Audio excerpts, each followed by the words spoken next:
Benvenuti su Meet You Can, la rubrica di approfondimento sul benessere globale di Matt You Can. Oggi siamo davvero felici di avere con noi Francesca Cassia e Roberto Milletti, fondatori di Odaka Yoga, uno stile praticato in tutto il mondo, di cui parleremo durante questa breve chiacchierata. Per un argomento che vorremmo affrontare in particolare è il cambiamento. Stiamo vivendo un momento di grande cambiamento a livello globale e questo parliamo con Roberto e Francesca. Benvenuti intanto. Grazie. Grazie, namaste. Namaste. Grazie a te. Allora, vorremmo parlare innanzitutto di Odaka Yoga, che è uno stile che ha un po', cambiato il modo classico di intendere lo yoga probabilmente, ha inserito un concetto che è quello del flow, e del vivere il momento. E mi raccontate un po' com'è nato e perché è nato Odaka Yoga? Assolutamente, non era nostra intenzione sconvolgere, è stata una cosa che è avvenuta naturalmente. Veniamo da due background diversi, Sensei ha praticato tutta la vita arti marziali, io vengo dal fitness e quindi già il nostro corpo conosceva e la nostra mente conoscevano diversi modi di muoversi oltre lo yoga e con il tempo, praticando sempre più spesso e praticando le sfaccettature dello yoga, ci siamo accorti che alcuni elementi avrebbero non dico arricchito, ma avrebbero aiutato a trovare concetti classici dello yoga, come il vivere qui ed ora, e che in realtà sono parte stesso delle arti marziali. E ci siamo accorti che il corpo incarna profondamente attraverso il movimento le nostre emozioni, i nostri stati d'animo, i nostri pensieri. Esplorando angoli di movimento, chiamiamoli, potevamo arrivare a scoprire e a dare luce alle zone buie del corpo. E ci siamo ispirati profondamente alle arti marziali per far questo, perché le arti marziali sono la relazione con ciò che è all'esterno, mentre lo yoga è molto la relazione con ciò che è all'interno di noi. Ma per le arti marziali ti passo a Roberto, che è l'esperto.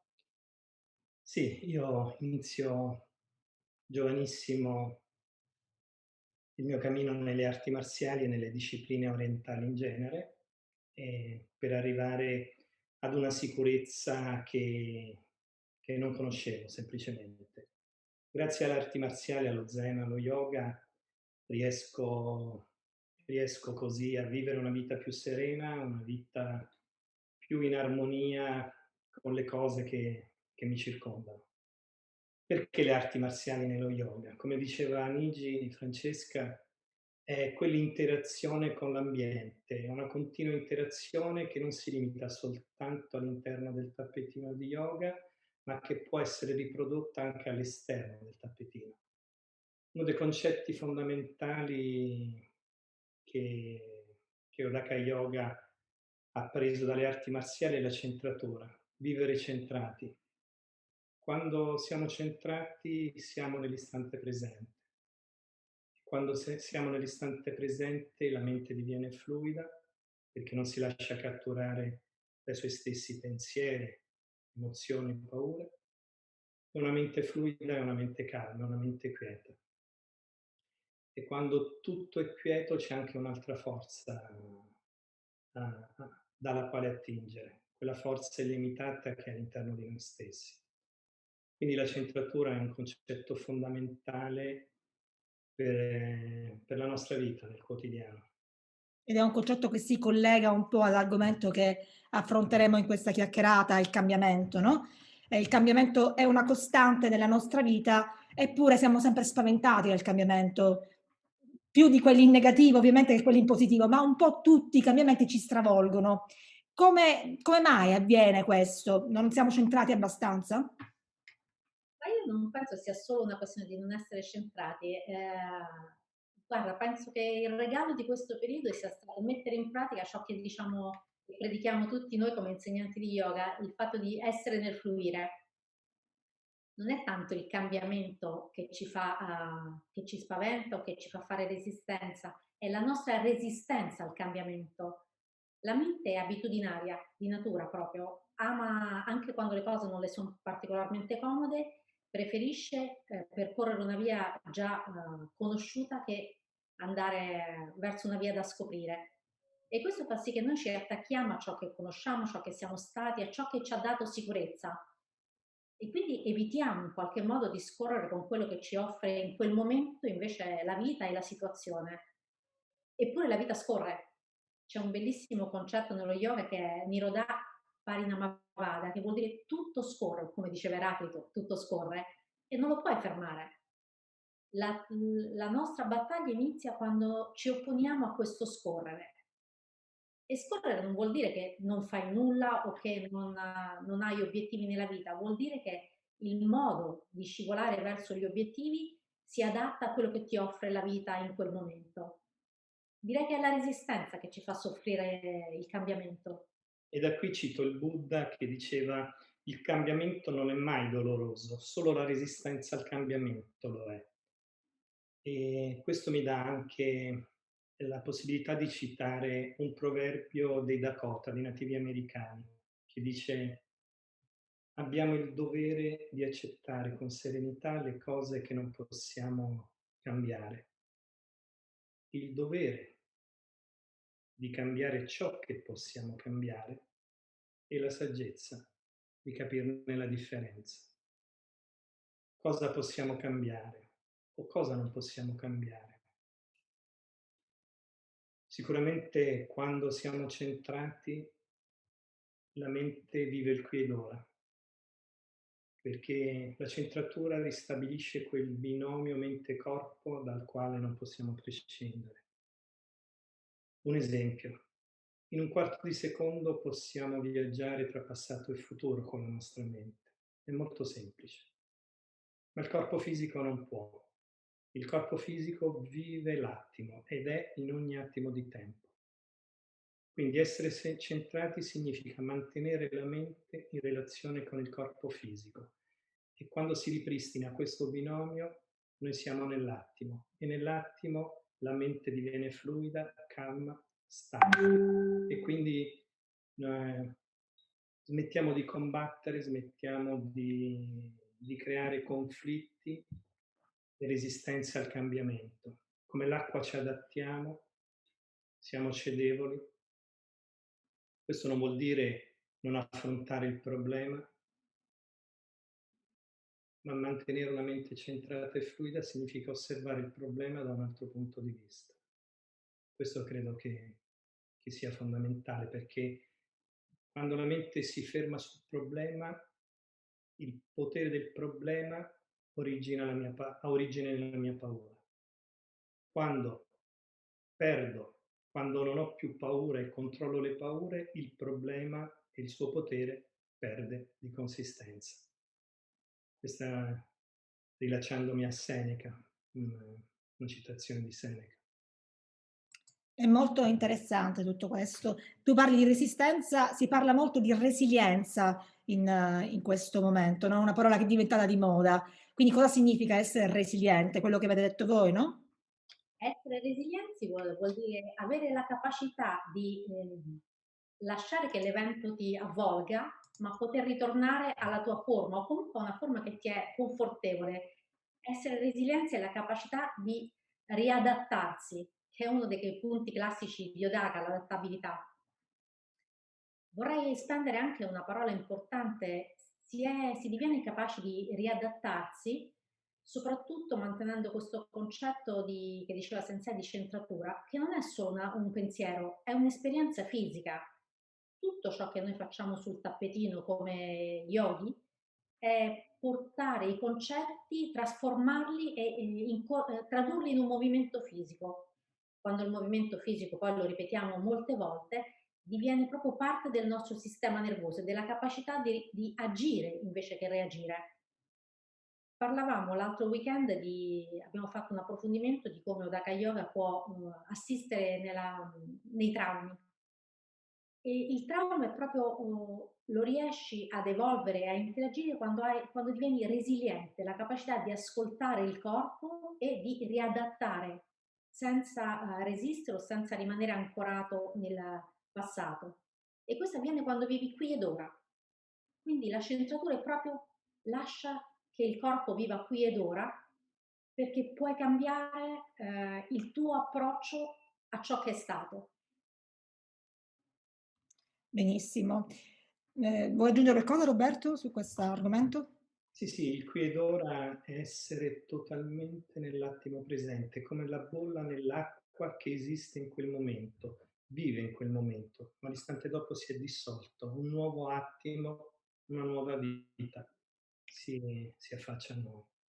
Questo è il fluire, quel fluire ininterrotto che è melodia, poesia per i nostri cuori. ma che è sempre tradotto in un'esperienza fisica, in modo che divenga una cosa concreta e non solo un pensiero, una teoria. Il tradurlo in movimento è quello che fa sì che corpo e sistema nervoso lo vivono profondamente. E per noi la centratura è una cosa così importante che a volte si parla più di centratura durante il flow che di respiro. Perché? Perché quando siamo, passatemi il termine, un pochino sottosopra, o quando soffriamo un pochino di ansia per la trasformazione, il respiro può darci anche attacchi di panico. Il respirare profondamente potrebbe non essere la cosa perfetta in quel momento, secondo la neurofisiologia. Per questo per noi la centratura è così importante, a volte più importante del ricordare inspira ed espira. Fa che il corpo ritrovi qui ed ora, così la mente ha un'ancora che si mantiene fluida a cui tornare sempre. È davvero interessante tutto questo. E io mi riaggancio un attimo al concetto che avete introdotto prima di Eraclito, del Pantarei, che tutto scorre. Sono da secoli che si parla di accettazione del cambiamento, che il cambiamento fa parte della nostra vita. Magari quelli che siamo all'inizio di questa chiacchierata siamo diversi rispetto a prima, no? Alla fine della chiacchierata saremo diversi anche a livello biologico di cellule. Perché secondo voi, a parte questa resistenza e questa necessità delle persone di aggrapparsi all'abitudine, perché non c'è una socializzazione al cambiamento? Cosa serve sin da bambini per educare al cambiamento, un lutto, un trasloco, una separazione? Viene visto sempre come un evento stravolgente e invece magari bisognerebbe accettarlo. Immagino che non siamo abituati io parlo per me, non sono mai stata, ho fatto per anni una grande resistenza al cambiamento, sono di natura, anzi sono per struttura, una perfezionista, quindi immagino il cambiamento è qualcosa che vedo sempre, caspita, devo ricominciare da capo, perdo le mie certezze. Immagino che sia profondamente la paura, in una società che non accetta tra virgolette, il non essere il primo della classe e che vede la non riuscita come un fallimento invece che come un'opportunità per provare un altro punto di vista. Finché non capiremo che non c'è una vittoria o una sconfitta, ma c'è semplicemente un nuovo punto di vista, sarà molto difficile accettare la trasformazione, perché la vivremo come una sconfitta, qualcosa che devi lasciare andare invece che trasformare. Uno dei più grandi insegnamenti che ho appreso dalle arti marziali è che quando smettiamo di difenderci, in quel momento diveniamo inattaccabili. Da cosa ci difendiamo? Ci difendiamo semplicemente da tutto ciò che per il quale lottiamo, ovvero il nostro punto di vista, ciò che è giusto per noi, ciò che è sbagliato per noi, la nostra perfezione o imperfezione. In realtà quando siamo centrati avviene una cosa straordinaria. Gli opposti si riconciliano tra loro. Non esiste più giusto o sbagliato perché non esiste il nostro io che si identifica su ciò che è giusto o ciò che è sbagliato. È proprio lì, l'io che si identifica. E quando è che l'io si identifica? Quando la mente si ferma. Ecco perché è fondamentale mantenere la mente fluida e centrata, perché in quello stato di fluidità e centratura non esiste giusto o sbagliato ed è facile adattarsi al cambiamento e quindi al concetto di resilienza. Io prenderei in prestito una citazione che fa sempre Sensei, è una citazione di un monaco zen, Kaizen, che diceva la perfezione non è quando non c'è più nulla da imparare, ma quando non c'è più nulla da togliere. Ecco, la trasformazione è togliere qualcosa che non ci serve più, non ci appartiene più in quel momento e dare spazio al nuovo. Forse in questo facciamo resistenza, vogliamo aggiungere invece che togliere. Mi piacerebbe anche, non Ho preso so, la tua, ho no, preso no, la no, tua. no, assolutamente. Wow, bellissimo. Mi piacerebbe dare anche una nota positiva al cambiamento, o comunque non demonizzare il fatto che un problema può essere un nemico da affrontare. In realtà non c'è nemico da affrontare, è soltanto osservarlo con mente fluida e centrata. E quindi quando la notte è più buia, l'alba è più vicina. Quindi anche quando il problema è più tale, c'è la risoluzione a questo dietro le porte. Quindi c'è sempre un'alba dopo una notte molto buia. Che è un bellissimo pensiero di incoraggiamento questo. Ma come si fa a trasformare un momento di incertezza in un'opportunità? È possibile? In realtà è possibile, se, abbiamo la capacità di non, voler gestire il momento di incertezza come abbiamo sempre gestito i giorni precedenti. Perché in realtà, c'è una bellissima frase di Einstein che dice: "Non puoi risolvere un problema con la stessa mente che l'ha creata". Quando siamo in un periodo di incertezza o quando qualcosa ci toglie un pochino la terra sotto i piedi, possiamo in qualche modo renderla un'opportunità se ci apriamo a un nuovo punto di vista. Il nuovo punto di vista vuol dire non viverla come un attacco personale al nostro io, alla nostra vita, come "Oh, caspita, perché è successo a me?", ma quasi come un'opportunità di vedere perché è successo a me, che cosa posso imparare da questa situazione.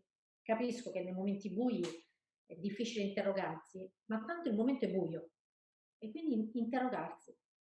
Personalmente io vengo dall'anoressia e per anni mi sono interrogata dicendo ma perché a me? Tutta la mia famiglia sta bene, stanno tutti bene, io non ho avuto un evento traumatico vero. A oggi posso dire grazie che è successo a me, non sarei chi sono e non avrei avuto la capacità che ho oggi di poter interagire con le difficoltà. Quindi un pochino dipende da non vedere tutto come un attacco personale, ma magari non subito, nel tempo, vedere che è stata un'opportunità per cambiare un pochino. Vuoi aggiungere qualcosa, Roberto? Ma io sì, inizio le arti marziali perché ero vittima di bullismo. Una persona Così insicura. sembriamo due disagiati. Due disagiati, esatto. Una persona estremamente insicura, piena di paure e quindi così, su consiglio di mio nonno iniziai le arti marziali e poi a un certo punto, le arti marziali mi hanno dato un senso di maggiore autostima, di maggiore sicurezza e ho visto la vita trasformarsi ovviamente e lo yoga poi ha completato quest'opera.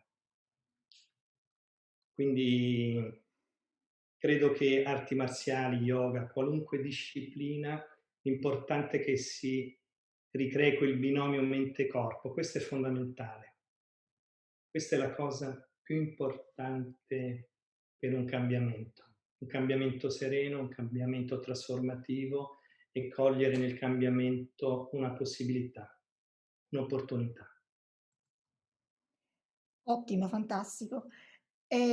Un'altra cosa che mi interessava affrontare con voi a proposito della vostra anche esperienza personale, abbiamo parlato del cambiamento esterno, quindi dei fattori esterni, ma come si fa a introdurre un cambiamento nella propria vita, come avete fatto voi, no? Avete trasformato una situazione magari di disagio in un'opportunità. Per esempio, c'è chi vuole smettere di fumare o chi vuole iniziare un'abitudine positiva, che qui incontra delle resistenze spesso. Come si fa a portare il cambiamento dentro la propria vita? Ma intanto essere coscienti di quell'atto in sé. Non so, tu hai parlato del fumo. Spesso si fuma per abitudine, è un gesto meccanico. Quindi non si tratta di smettere o di continuare a fumare, ma essere presenti e coscienti di quell'atto in sé. Ogni volta che si accende una sigaretta, essere coscienti di quell'atto, né demonizzarlo né lasciarlo andare, ma essere coscienti. E allora quello stato di coscienza apporterà un cambiamento e sarà naturale, un processo naturale, non voluto, non indotto, ma estremamente naturale. Quello è il vero cambiamento. E poi c'è da aggiungere che i nuovi studi di neurofisiologia ci ricordano che se per 21 giorni noi facciamo qualcosa, questa diviene parte stessa del nostro sistema nervoso e della memoria a lungo termine. Quindi il consiglio sarebbe porta attenzione per 21 giorni consecutivi e vedrai che poi il cambiamento sarà parte di quello che desideri veramente, perché poi è più facile cambiare ciò che veramente desideri. Finché c'è una lotta tra ciò che vorrei e ciò che penso che dovrei essere, diviene un po' più complesso. Ma osservare con consapevolezza continuativamente, in questo il termine disciplina nello yoga, ci dà una grandissima opportunità. Ehm, Noi ereditiamo tantissimo dai nostri genitori e a loro volta dagli antenati. Io ho ereditato per esempio da mio papà la rabbia. A un certo punto ho iniziato a combattere la rabbia perché non tolleravo di essere una persona piena di rabbia.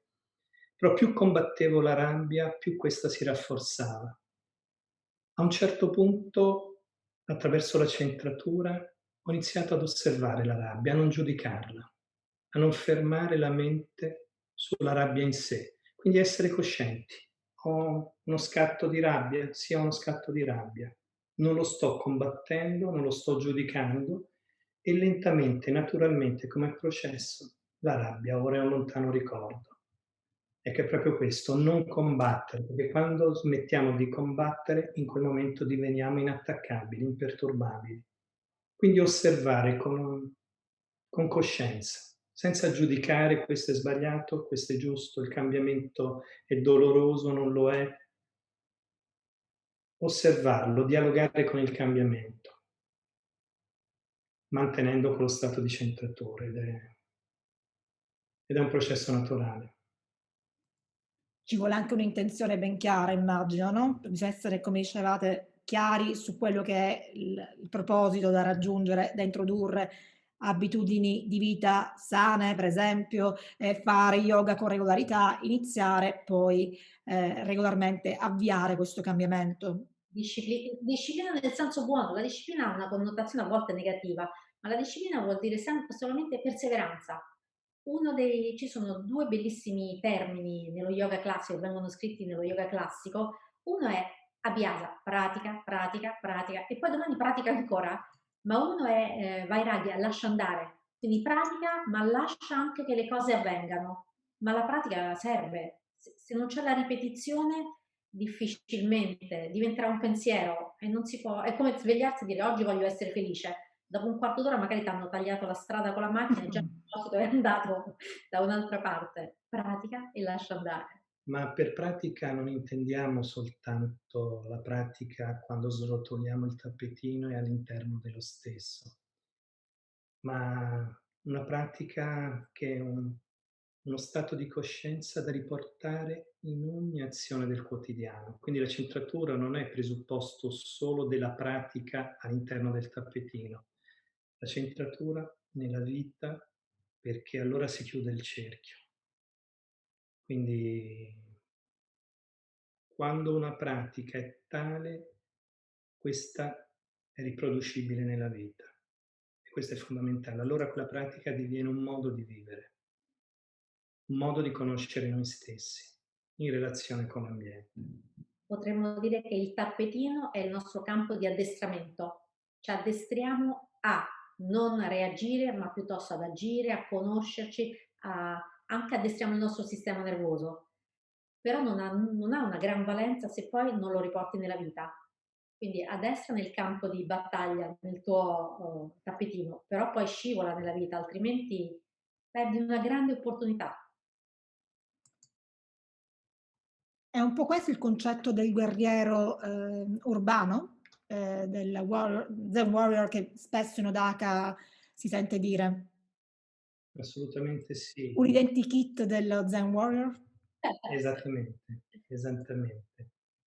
Perché poi il guerriero urbano rende la mente come il vento, come lo spirito del vento che soffia su tutte le cose senza attaccarsi a nessuna di Questa queste. frase è bellissima.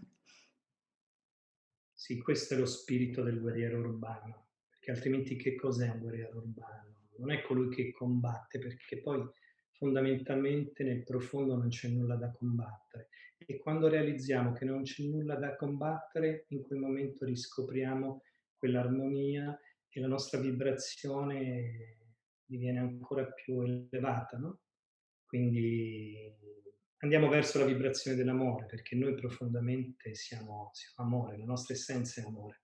Non siamo paura, la paura è soltanto una fluttuazione mentale. Quando la mente si divide dal corpo, quando perde centratura, in quel momento noi siamo separati, c'è separazione tra mente e corpo. E allora siamo più inclini poi a, a paure, a conflitti, eccetera, eccetera. E poi fondamentalmente uno Zen warrior, perché urban? Perché tutti quanti noi viviamo in questa società, quindi non si può dire questo è giusto, questo è sbagliato, questo va bene.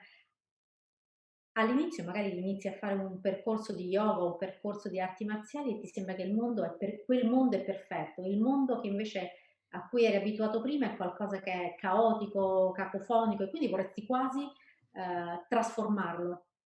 E poi invece ti accorgi che sono semplicemente due diverse espressioni ed è il tuo atteggiamento, la tua reazione a quel mondo che fa una gran differenza. Quindi non è tanto cambiare il mondo, è cambiare l'approccio a come noi reagiamo al mondo. Per questo uno Zen Warrior, mantieniti calmo, mantieni presente e vedrai che riesci a scorrere in questa vita senza pensare che sia negativa, faticosa è bellissimo vivere. Quindi cerchiamo di vivere profondamente e pienamente. Sì, è bella ogni tanto, riporto la mia attenzione su un'immagine, quella della luna riflessa nell'acqua. Nonostante le correnti siano molto forti, non riescono a travolgere l'immagine della luna riflessa nell'acqua. Quindi quando la nostra mente, il nostro stato di coscienza è come quella luna riflessa nell'acqua, lì davvero incarniamo lo spirito dell'urban warrior o dello zen warrior che sia. Siamo inattaccabili perché non ci identifichiamo con quel problema, con quel cambiamento, con quell'azione, lo osserviamo in uno stato di centratura e di fluidità. Sembra molto difficile come concetto, in realtà è estremamente semplice, ma non c'è nulla di più difficile da raggiungere che la semplicità, quindi è Decisamente sì. un Però percorso. c'è una piccola, guarda, c'è un piccolo, io utilizzo un piccolo trick, un piccolo segreto per me. Ho imparato nel tempo che faccio molto fatica se quello che mi succede lo prendo personalmente, come se capitasse a me. Mh-mh. Se una persona facesse qualcosa a me o il mondo facesse qualcosa a me, in realtà la situazione che mi accade non è fatta personalmente a me, a parte non mi ritengo così importante che tutto giri intorno a me. In realtà è qualcosa che capita perché devo imparare qualcosa e colui che me la propone o il mondo che me lo propone sta facendo il suo cammino personale, anche lui sta imparando qualcosa, quindi è un incontro di opportunità e non è una cosa fatta personalmente a te. Quando togli la personalizzazione cambia già tantissimo. No, volevo un attimo soffermarmi sul Hatha Yoga, che prende spunto dall'osservazione dei moti oceanici. Che cosa c'è di più duttile dell'acqua che prende la forma del contenitore in cui è immesso, no, e forse questa è la forza di questo stile che è uno dei pochi, se non l'unico stile italiano diffuso in tutto il mondo. Vi siete mai chiesti, il perché di questa espansione a livello mondiale di Hatha Yoga? Okay, guarda in realtà, allora Clelia è proprio un urban un warrior, urban warrior. riesce ad entrare diretta. Guarda, non è mai stato nei nostri piani, né fondare uno stile, è successo, né diffonderlo in tutto il mondo, è successo. Dopo aver lavorato tanti anni in giro per il mondo, penso che, si diffonda facilmente e attecchisca facilmente proprio perché è duttile. Quando tu insegni a una classe giapponese piuttosto che a una coreana, una russa o una milanese piuttosto che a una siciliana, un pochino il modo di interazione si trasforma, non cambia il concetto, cambia la capacità di proporlo risuonando con l'energia che ti è di fronte. Odaka per sua natura, proprio per essere come l'oceano, ti dice assumi la forma del contenitore senza perdere la tua essenza. Quindi questa adattabilità penso che lo possa, ci aiuta a interagire con tutte le culture del mondo. Non ci siamo mai trovati in difficoltà o in resistenza da parte di altre culture. E poi perché porta un messaggio di apri il cuore e non andare in competizione. Non crediamo assolutamente nella competizione, ma nella collaborazione. A tal riguardo mi ha anticipato qualcosa che stavo per dire. Qualche anno fa un insegnante di un altro stile di yoga mi chiede come abbiamo fatto ad espandere così in brevissimo tempo Odaka nel mondo, come abbiamo creato una community coesa, armonica e così fluida.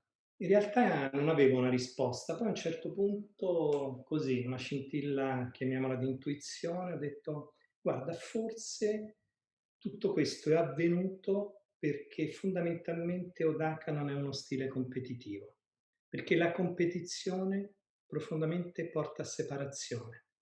Quando non c'è competizione diviene integrazione. È l'integrazione che fa sì che si vada oltre il livello culturale, linguistico, eccetera, eccetera, eccetera. E questo è stato, credo, il motivo per cui in così breve tempo Daka si è diffuso nel mondo, perché non è uno stile competitivo, non dobbiamo raggiungere nulla, perché come diceva Lao Tse, non è importante dove stiamo andando, ma ciò che stiamo divenendo durante quel cammino. Questa è la cosa fondamentale. Se siamo centrati, la mente è qui, non può essere altrove se non qui. Quindi non è alla fine del percorso o al raggiungimento di un gesto, di una posizione, perché lì poi scatta la competizione. Sono qui, questo è sufficiente, essere qui e questa è la meraviglia. Molto bello, molto bello. So che volevate regalarci un piccolo esercizio, una piccola pratica per chi guarda la nostra rubrica, che magari può farla anche a casa ogni volta per trovare la centratura. Di cosa parliamo? Ci volete spiegare che pratica, che esercizio è? Posso iniziare con una piccola centratura fisica e tu poi fai una centratura che vada a un livello un pochino più ampio e poi gli regaliamo un key flow. Questo key flow che è uno dell'anima, una delle parti più importanti di Odaka, è una sequenza di pochi movimenti per muovere l'energia all'interno di noi, lavora sui muscoli respiratori, quindi dà una capacità di respirare la vita ed è ripetitivo, quindi essendo un movimento semplice e ripetitivo ci consente di ascoltare cosa succede dentro. Ma come ogni cosa, il Nodaka nasce da un punto, un punto stabile e fluido al centro di noi stessi. Io ve la faccio fisica e il sensei poi la centratura un pochino più da Zen Warrior.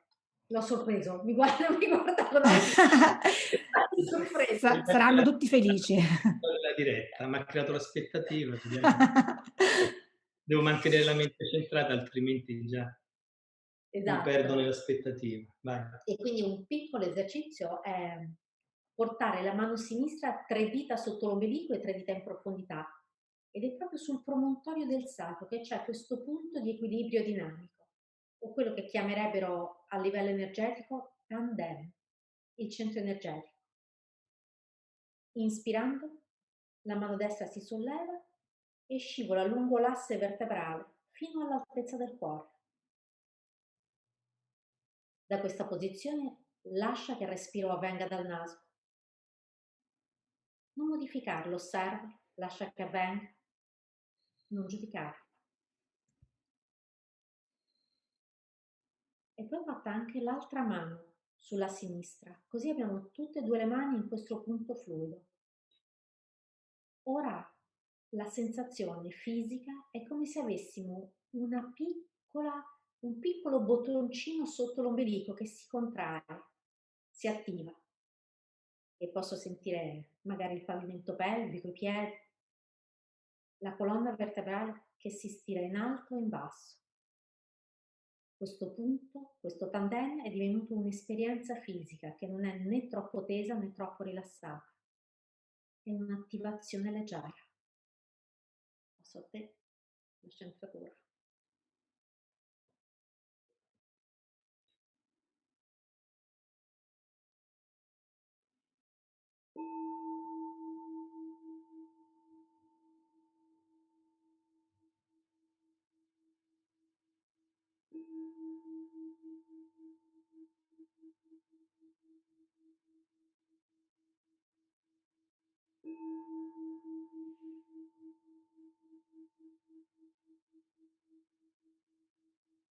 Essere lì in quel nucleo centrale, silente, immobile.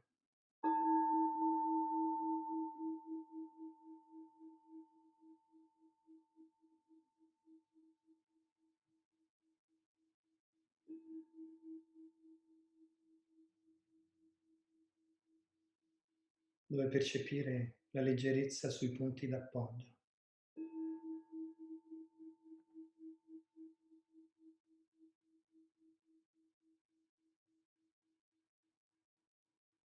Sii leggera su quei punti d'appoggio.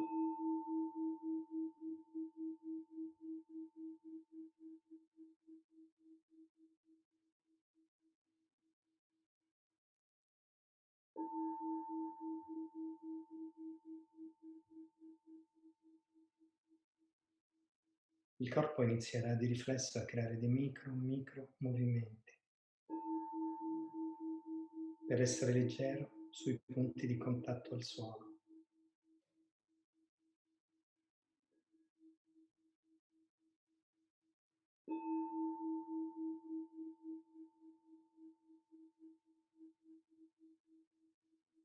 E dal nucleo centrale la percezione di un corpo che si muove nella sua immobilità.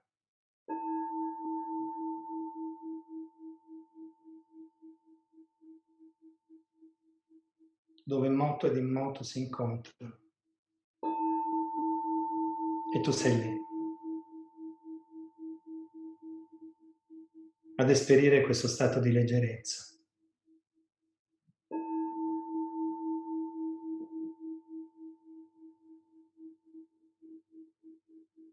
Leggerezza che diviene e si trasforma in espansione.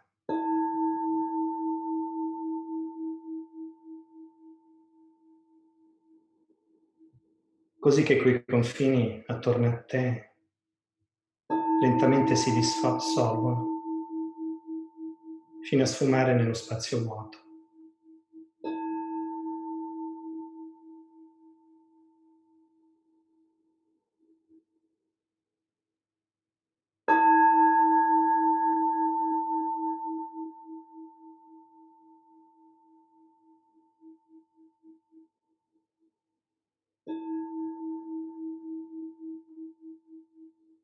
E da questo stato di vacuità la percezione di un intero corpo che respira.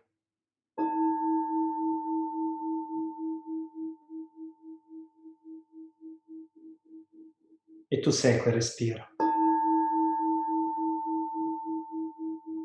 Quel respiro che ti respira.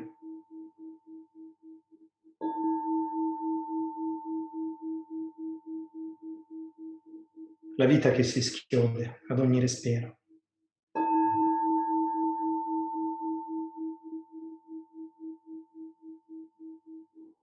La vita che si schiude in tutta la sua magnificenza.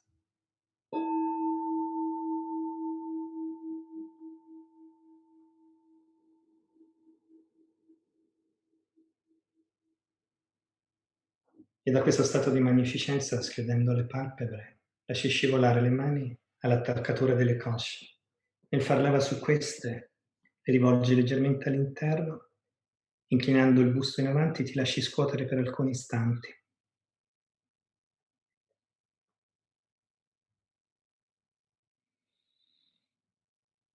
Lo scuotimento scioglie tensioni profonde.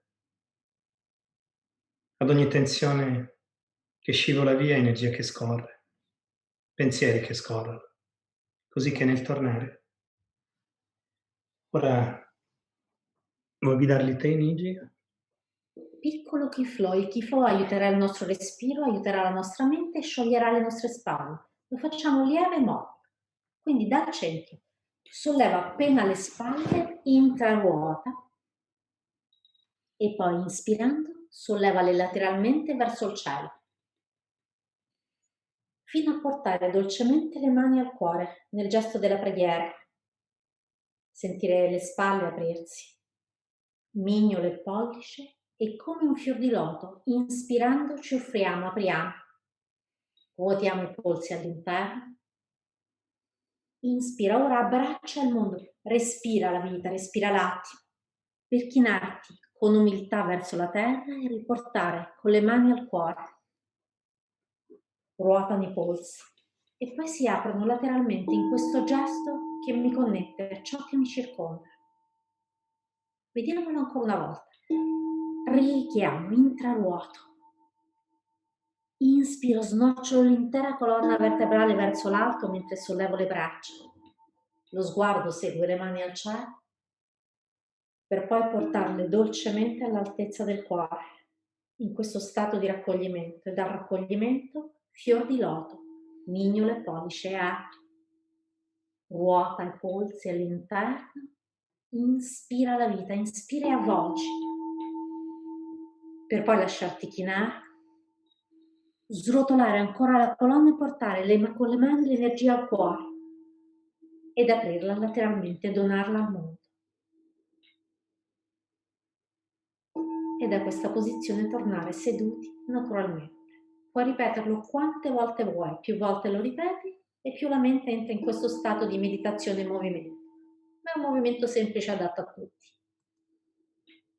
È la dimostrazione che bastano anche pochi minuti per centrarsi, come dice Sensei, per trovare la propria dimensione, calmare la mente e affrontare la vita con lo giusto spirito. Benissimo, benissimo. Allora, diciamo dove vi possono trovare, qual è il sito di Odaka? odakayoga.com, ci trovate su Matthew Ken, ci trovate un pochino anche su YouTube, ma il punto di riferimento sono i social Odaka Yoga, sia Facebook che Instagram, e il sito internet. Benissimo, io vi ringrazio infinitamente per essere stati qui con noi. Grazie per averci donato questa leggerezza e questa duttilità che spero che ci possiamo portare dietro nella vita di tutti i giorni. Grazie mille.